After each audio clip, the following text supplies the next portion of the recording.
እኔ የምለው በዱባይ ያላችሁ ኢትዮጵያውያን ምን ሆናችሁ ነው እንደዚህ የምታብዱት? ዝረት ተገናኙ። በጣም ደስ ይላል።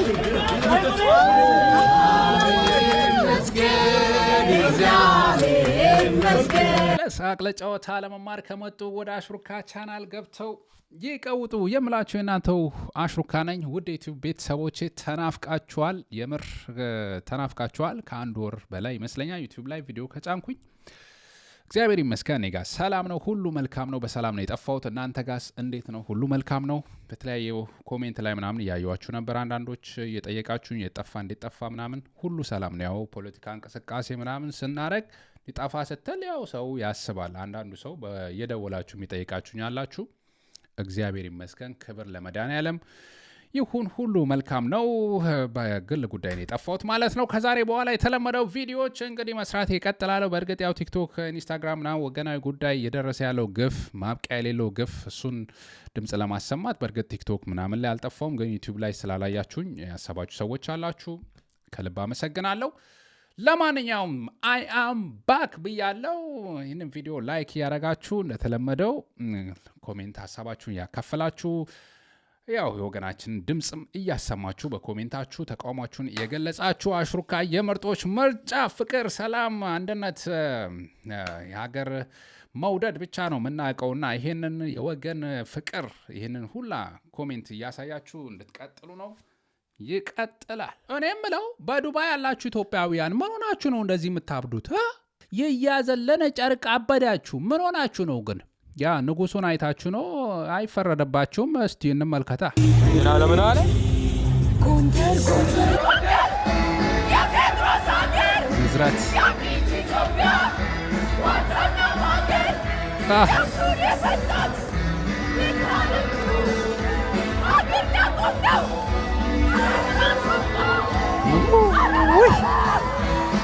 ረረረረረ አይታችሁታል? ቁጭቷን ከውስጧ የሚፈልቀው የሚንበለበለው እሳት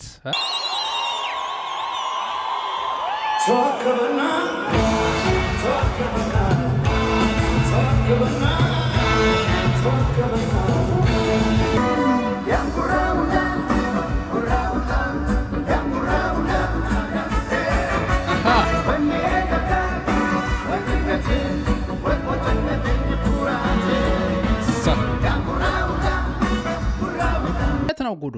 ዱባይ ሁለተኛ ከተማችን ሆነች እንዴ በሚያስብል ሁኔታ የቴዲ አፍሮ ኮንሰርት ሰሞኑን ዱባይ ተካሂዷል። በርካታ ሰዎችም ተገኝተው አፍቃሪዎቹ፣ አድናቂዎቹ ስለ ሀገር፣ ስለ ጀግኖቻችን ሲዘፈን ነበረ። እንግዲህ አዎ ቴዲ ካለ ፍቅር አለ፣ የሀገር ታሪክ ምናምን ይወሳል ይነሳል። ምን ታደርጓለን እንግዲህ ቴዲሻ ፈታ ያለበት ነበረ።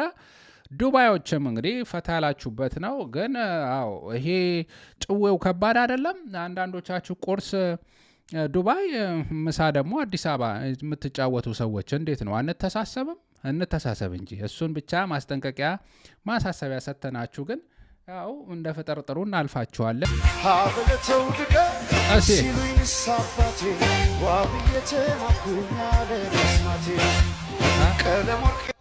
ፋኖ ስለ ሀገር ክብር፣ ፍቅር፣ ስለ ማንነት በተነገረበት ቦታ ፋኖ አለ። ይመቻል። ሰሚራ ሰሚራ ወለስመራ የዛና አታቀና በይከይዳ ተበልኩስ ነያ አምገምገም ባዕሪ ረቂበያ ቻው ቻው ቻው ሐዲቀቂ ቻው ቻው ቻው ሐዲቀቂ ባዕድ ልዩስ ወስተቂ ባዕድ ልዩስ ወስተቂ። ሰሚራ ምንድን ነው ግን ትርጉሙ? መቼስ ያንቺ የአስመራዋ ቆንጆ ምናምን ላጠላርግሽ እንዴት ነው ወስጄ ልጥፋ ምናምን ነው? እንዴት ነው ትርጉም? እስቲ ኮሜንት ላይ አስቀምጡልኝ። ደስ የሚል እንደ ሰሚራ ከውስጥም አይጠፋም። የሰምታችሁት ዓለምን እያነጋገረ ያለ ክስተት ነው። ኤርትራዊ ቢኒያም ግርማይ ታላቁን የሳይክል ውድድር ቱር ደ ፍራንስ ተብሎ የሚጠራውን ያሸነፈ ጥቁር አፍሪካዊ በመባል ታሪክ ሰራ። Binyam Girmay, he'd already won in Flanders at the Giro.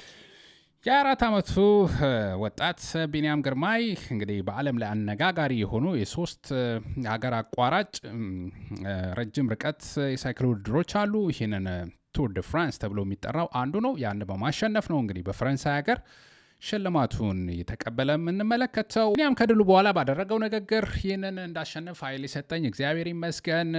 ኤርትራውያን አመሰግናለሁ፣ አፍሪካውያን አመሰግናለሁ። ይህ ድል የኔ ብቻ ሳይሆን የመላው አፍሪካውያን ነው የሚል ነገር ተናግሯል። ይመች።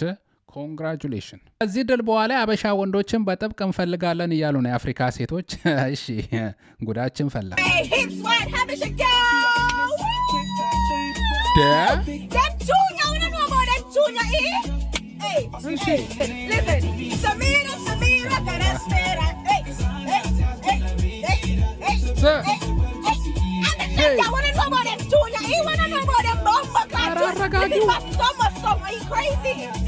Yeah. Listen, Usama, I'm screaming this. Samira, listen. Samira, for that Samira. Hey. Wanna know about them junior? Listen. Ciao. ቻው ኧረ ቻው። እኛ እንደዚህ ቀውጢ ምናምን አንፈልግም። ትንሽ ረጋ ማለት አለብሽ እኛን ለመሳብ። ተገናኙ። በጣም ደስ ይላል። የ5 ዓመት ፍቅር፣ የርቀት ፍቅር ወደ መቀራረብ ተቀየረ ይሉናል አርቲስት አብዮትና አርቲስት ንግስት።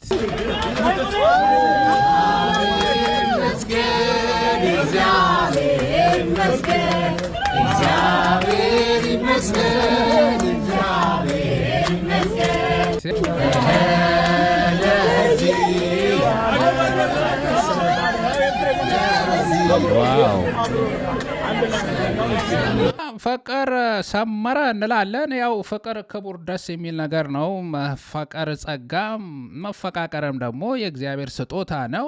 የርቀት ፍቅር ሲሆን ግን ነገርየው ሌላ ነው። የዲያስፖራ ፍቅር ወጥንቅጡ የወጣ ብዙ ነገር የሚወራበት ነው። ከዛ ይሄ ነገር የሚፈጠርበት ምክንያት ያው ርቀት ነው። ርቀት ብዙ ሰዎች ትዳር አለያይቷ ምን ብለዋል፣ ብዙ ነገር ውስጥ ገብቷልና 5 ዓመት በፍቅር ቆይተው መራራቅ ሳይገድባቸው ያው ለመገናኘት በቅተዋል። አርቲስት አብዮትና ንግስት ብዙዎቻችን የምናውቀው ነው የፍቅር ህይወታቸውን።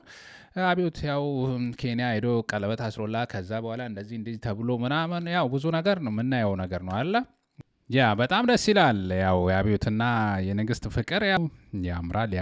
ያው ይቺ የአሜሪካ ጉዞና ምናምኗ ፕሮሰሷ ትንሽ በጣም ፈታኝ ነው። ብዙዎች አሉ በዚህና በዛ ሆኖ ትዳር አልሰምር ብሏቸው ያው የርቀት ነገር ችግር ውስጥ የሚገቡ ያው የሚበታተን ብዙ ነገር አለ።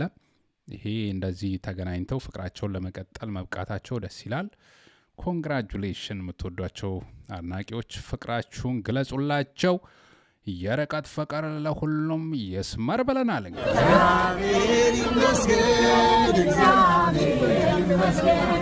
አይደል ዲያስፖራ በስደት ያለው ብራንድ ኒው ሀገር ያለች ነው ማግባት የፈለገው ይልና ፕሮሰስ ይጀምራል። እሷም ብራንድ ኒው ሀገር ውስጥ ያለ ነው የምፈልገው ምናምን ተብሎ ያው ፍቅር ይጀመራል።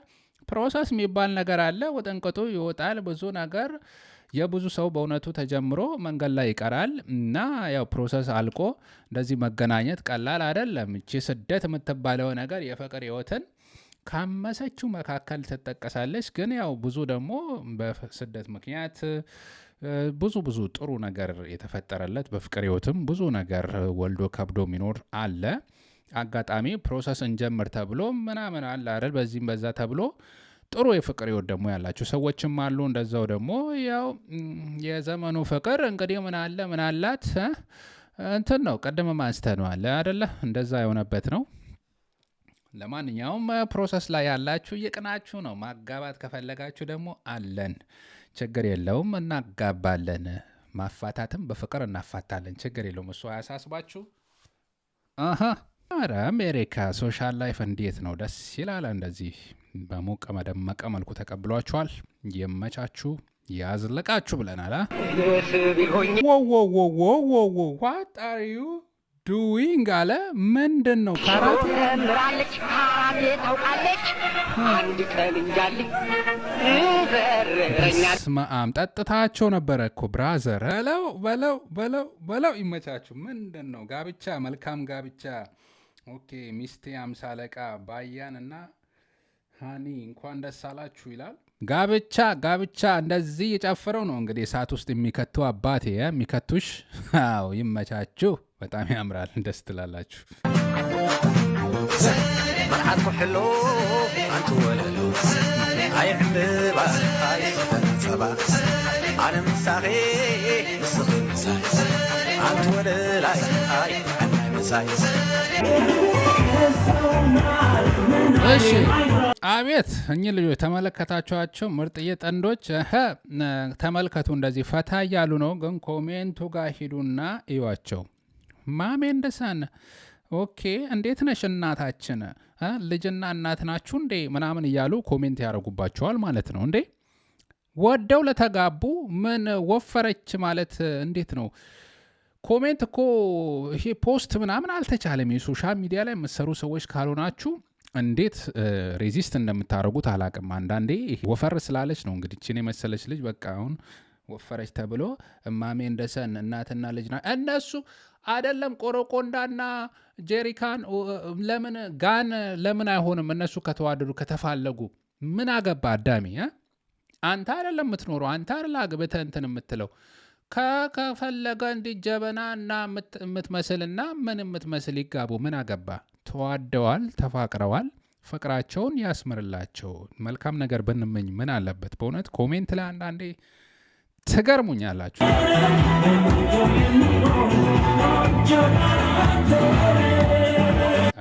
ቆንጆ ቃል አጠረኝ እንዴት እንደምገልጽሽ ነው። እሱ ተመችቶታል፣ ተመቻችተዋል፣ ተዋደዋል፣ ተፋቅረዋል። ያ የብዙ ትዳር መክሸፍ እኮ ምልክቱ ኪስና ቁመና ምናምን እየታየ ስለሆነ ነው። ከላይ ያለው ነገር ብቻ ስለሚታይ ልብና መፈላለጉን ማየት ስለጠፋ ነው። አሁን ትዳርም እንደዚህ ቅውስ የሚለው ይሄ ባላንስ እኮ ነው። መጀመሪያ እሱ ምናለው እንደዚህ የት ነች ምናለ ሂሳብ ነው የዘመኑ ትዳር። በእውነት ትዳር ለማለት ራሱ ይከብዳል። አናቅም። እነዚህ ልጆች ተፈላለጉ፣ ተዋደዱ። መልካም ጋብቻ ብንል ምን አለበት? ክፉ ቃላት ኮሜንት ላይ የምትጽፉ ሰዎች ተገርሙኛላችሁ። ለማንኛውም እነዚህ ጥንዶች ይመቻቸው፣ መልካም ጋብቻ ያርግላቸው ብለናል። መመኘት ነው የኛ ነገር እንግዲህ። አንድ ቀን ለእኛም ይመኙልን ይሆናል ወይ?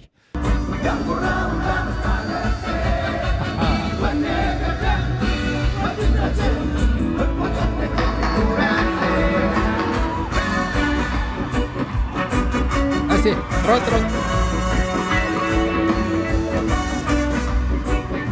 ያዛት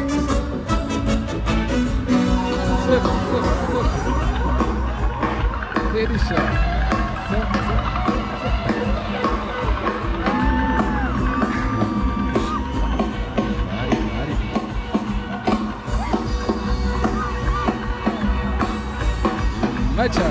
ወደ ዩቲዩብ ቤተሰቦች ለዛሬ ቀርኩላችሁ ይህን ይመስል ነበረ። እንደተዝናናችሁበት ተስፋ አደርጋለሁ። ባላችሁበት መልካም ደስ የሚል ነገር ሁሉ እንዲሆንላችሁ እመኝላችኋለሁ። የምንሰማው ሀዘንና ችግር መከራ ሁሉ አልፎ ሁላችንም በደስታ የምንቦርቅበት ጊዜ እንዲመጣ እግዚአብሔር ያንን ጊዜ እንዲያሳየ እንዲያቀርብልን፣ ወገኖቻችን ግፍና መከራ ሁሉ ቆሞ ፍርድ አግኝተው ሁላችንም ሰላም የምናገኝበት ጊዜ ናፍቃለሁ።